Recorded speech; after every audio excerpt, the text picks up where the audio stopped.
My fellow Americans, 4 years ago, we launched a great national effort to rebuild our country, to renew its spirit, and to restore the allegiance of this government to its citizens. In short, we embarked on a mission to make America great again for all Americans. As I conclude my term as the 45th President of the United States, I stand before you truly proud of what we have achieved together. We did what we came here to do, and so much more. This week, we inaugurate a new administration and pray for its success in keeping America safe and prosperous. We extend our best wishes, and we also want them to have luck, a very important word. I'd like to begin by thanking just a few of the amazing people who made our remarkable journey possible. First, let me express my overwhelming gratitude for the love and support of our spectacular First Lady, Melania. Let me also share my deepest appreciation to my daughter Ivanka, my son-in-law Jared, and to Barron, Don, Eric, Tiffany, and Lara. You fill my world with light and with joy. I also want to thank Vice President Mike Pence, his wonderful wife Karen, and the entire Pence family. Thank you as well to my Chief of Staff, Mark Meadows, the dedicated members of the White House staff, and the Cabinet, and all of the incredible people across our administration who poured out their heart and soul to fight for America. I also want to take a moment to thank a truly exceptional group of people, the United States Secret Service. My family and I will forever be in your debt. My profound gratitude as well to everyone in the White House Military Office, the teams of Marine One and Air Force One, every member of the armed forces, and state and local law enforcement all across our country. Most of all, I want to thank the American people. To serve as your president has been an honor beyond description. Thank you for this extraordinary privilege, and that's what it is, a great privilege and a great honor.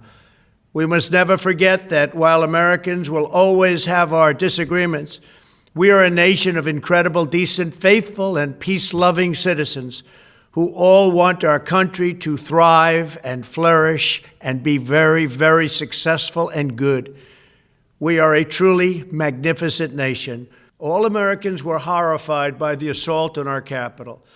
Political violence is an attack on everything we cherish as Americans. It can never be tolerated. Now more than ever, we must unify around our shared values and rise above the partisan rancor and forge our common destiny. 4 years ago, I came to Washington as the only true outsider ever to win the presidency.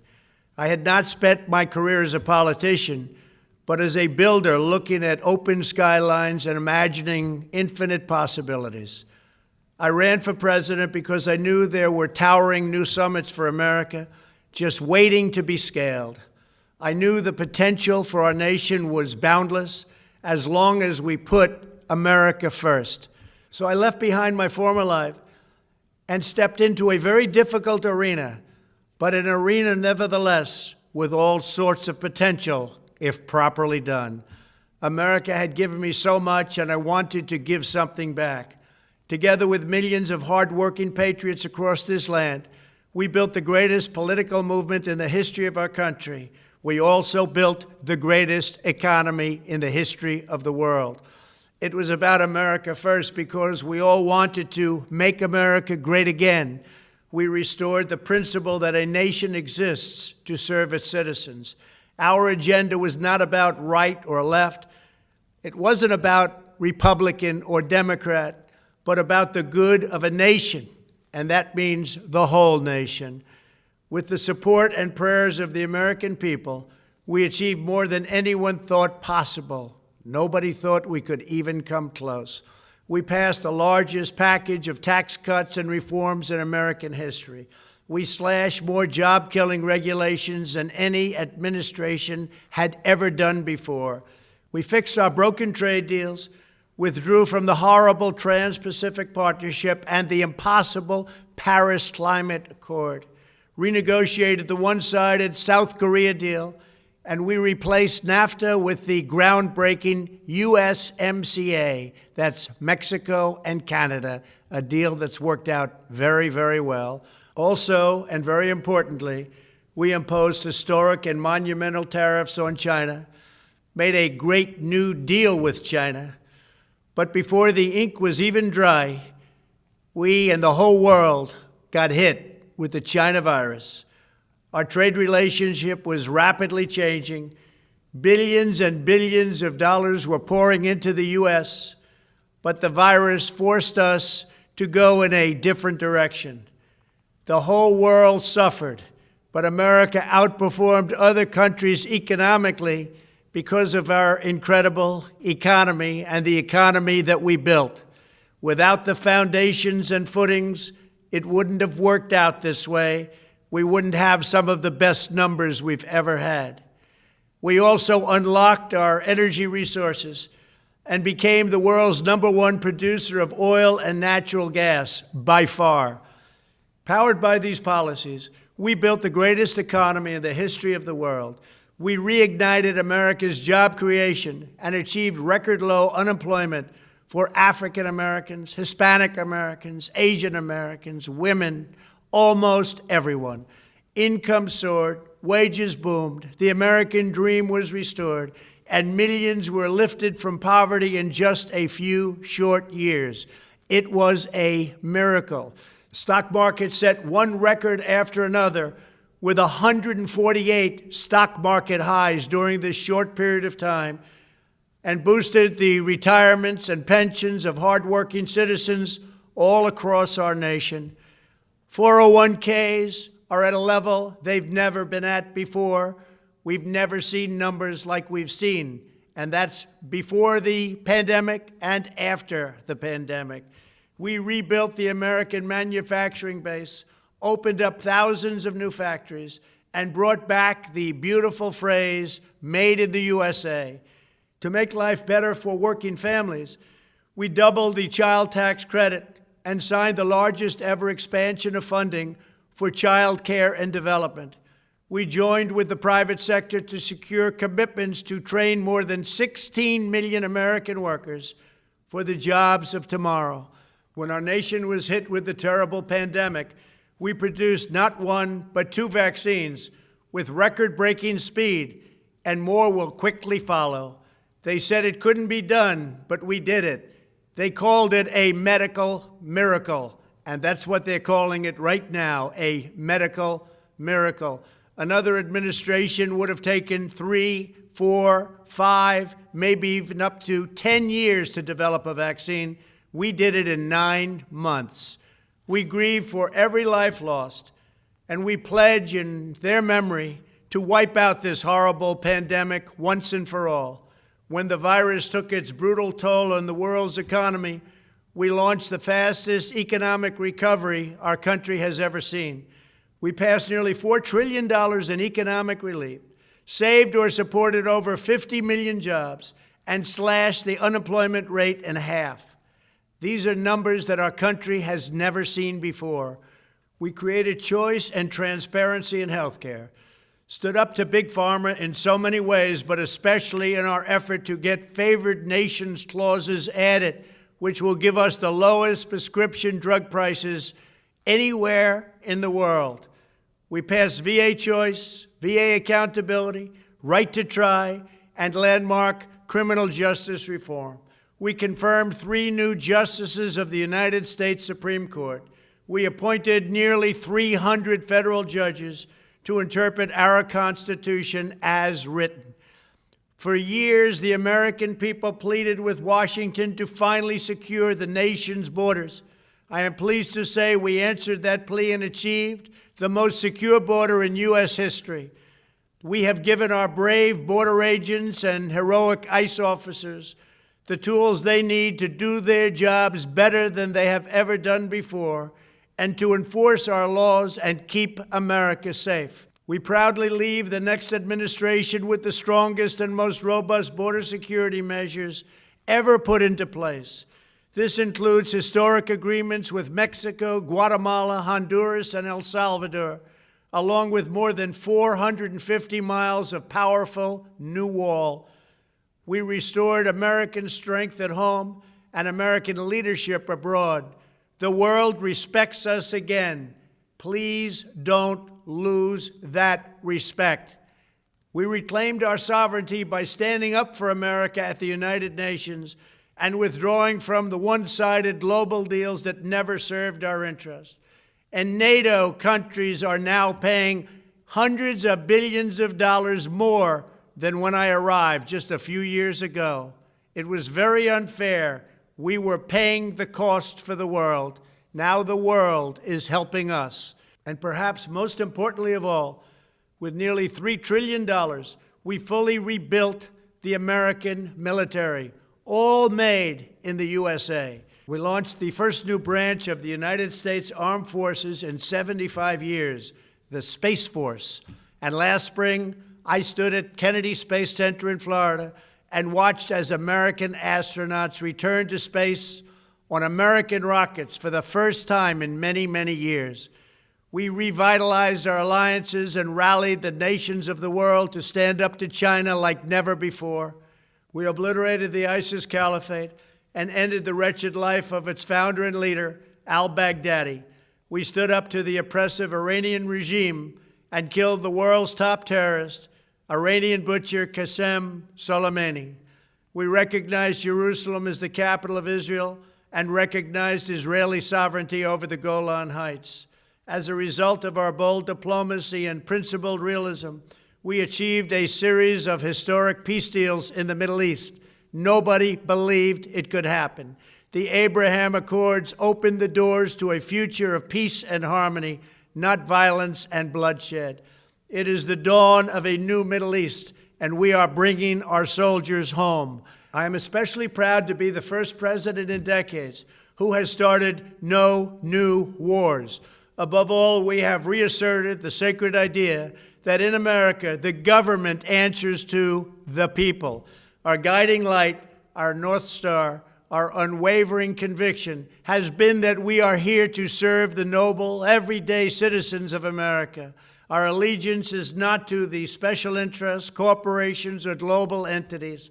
It's to our children, our citizens, and to our nation itself.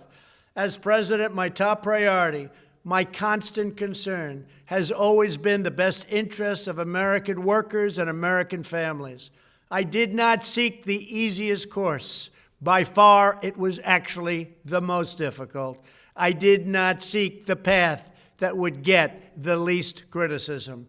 I took on the tough battles, the hardest fights, the most difficult choices, because that's what you elected me to do. Your needs were my first and last unyielding focus. This, I hope, will be our greatest legacy. Together, we put the American people back in charge of our country.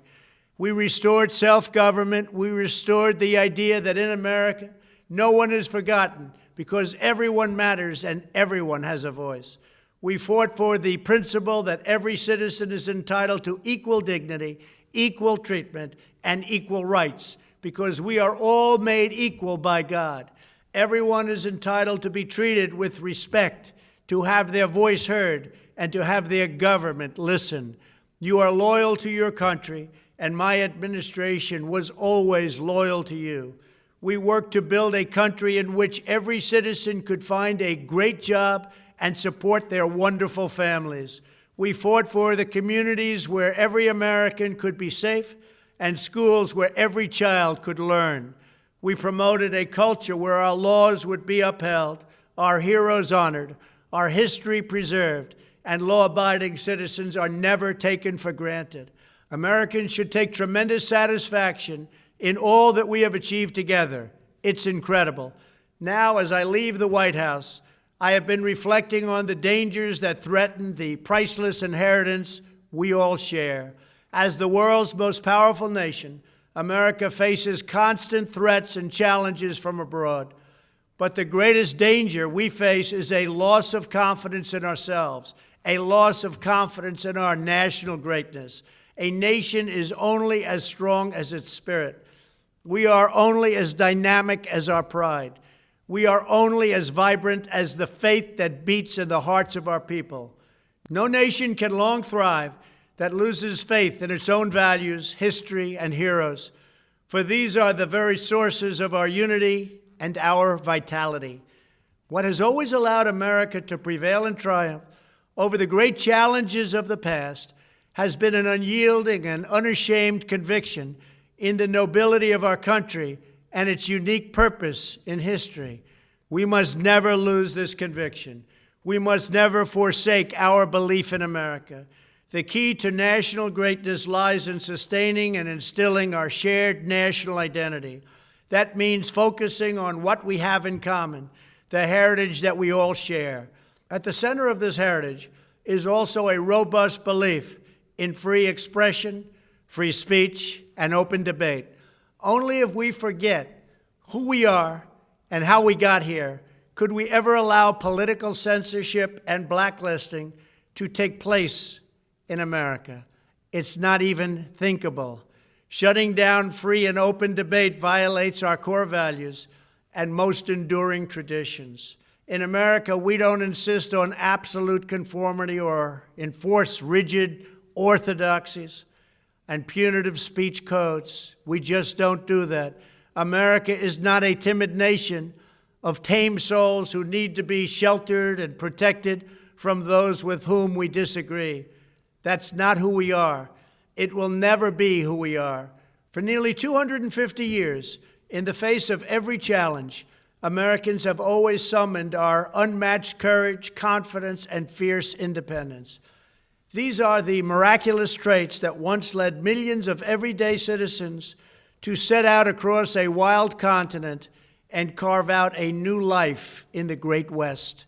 It was the same profound love of our God-given freedom that willed our soldiers into battle and our astronauts into space. As I think back on the past 4 years, one image rises in my mind above all others. Whenever I traveled all along the motorcade route, there were thousands and thousands of people. They came out with their families so that they could stand as we passed and proudly wave our great American flag. It never failed to deeply move me. I knew that they did not just come out to show their support of me. They came out to show me their support and love for our country. This is a republic of proud citizens who are united by our common conviction that America is the greatest nation in all of history. We are and must always be a land of hope, of light, and of glory to all the world. This is the precious inheritance that we must safeguard at every single turn. For the past 4 years, I have worked to do just that.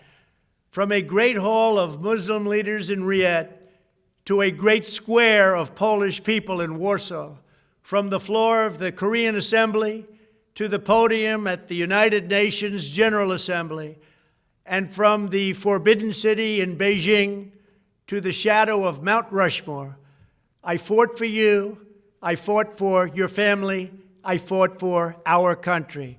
Above all, I fought for America and all it stands for, and that is safe, strong, proud, and free.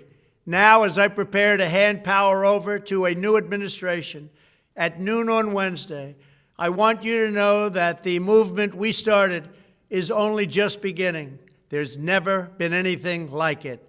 The belief that a nation must serve its citizens will not dwindle, but instead only grow stronger by the day.